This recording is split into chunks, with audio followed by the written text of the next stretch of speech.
Alright, so someone told me that Lee's may be somewhere out in Storybook Land.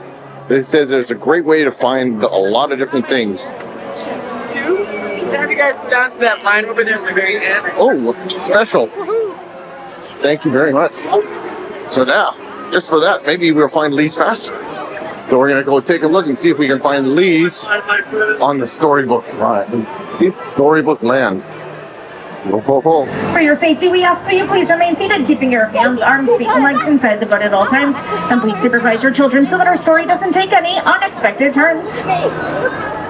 We're in the wilds now. Now, most people travel to far-off places through the pages of a book, but there are those of us who prefer to visit in person, whether it be through a rabbit hole or with a little pixie dust. And sometimes we can find the journey to be quite menacing. But don't worry, though it appears we are passing through the jaws of Monstro the Whale, the same whale who swallowed Pinocchio, we're really being transported to a magical place called Storybook Land.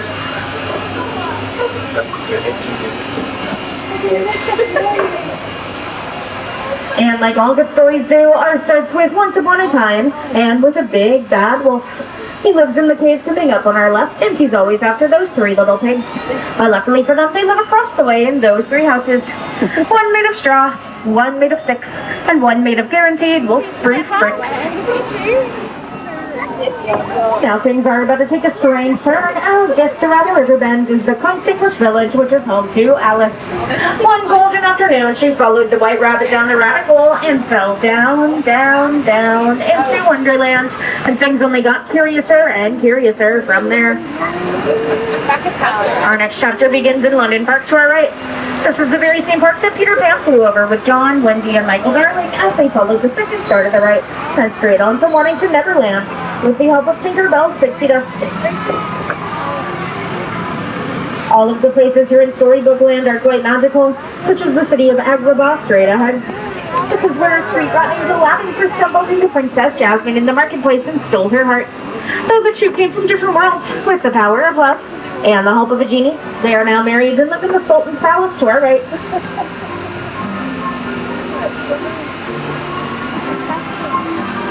Aladdin and Jasmine's story took them on a magic carpet ride to a whole new world, soaring over, sideways, and under the twinkling archways overhead, where love blooms forever. Isn't it possibly?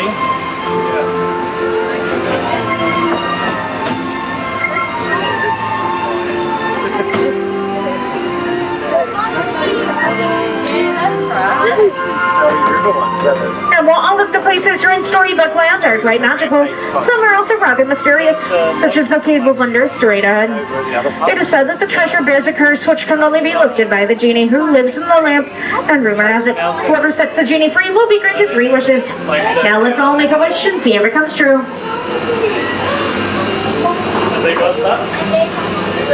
Oh, I feel treasure!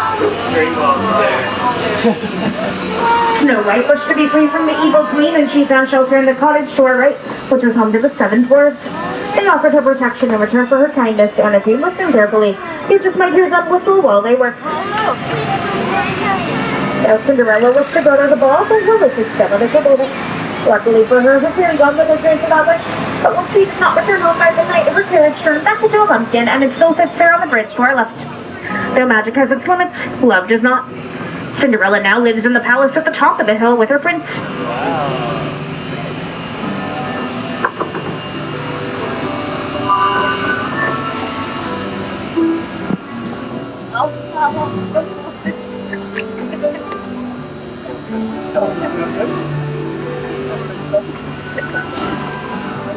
Wishes can inspire dreams like the ones that come to us while sleeping on a quilted bed of flowers like the ones to our left.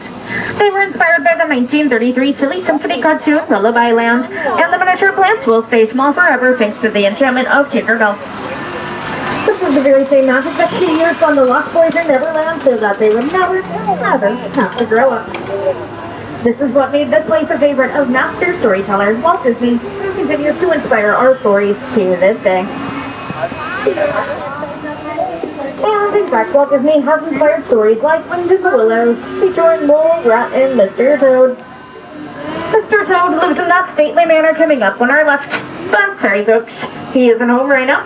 He's off in his motor car on a wild ride to nowhere in particular.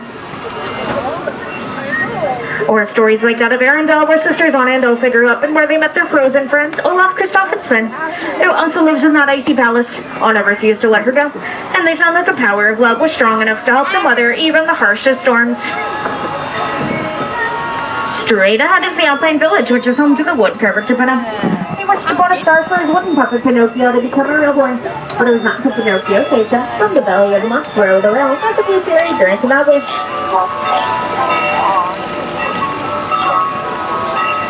Geppetto's wish was like that of Ariel the Little Mermaid.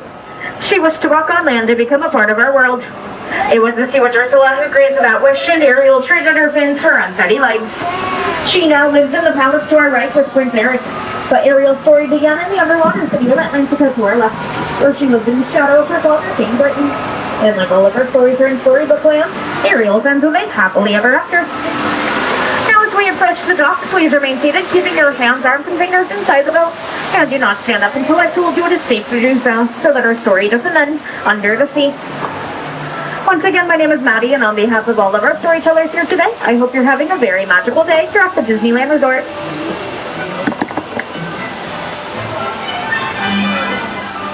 Well, I didn't find my wife. I was looking for my wife and she's lost. She's not in Storybook land.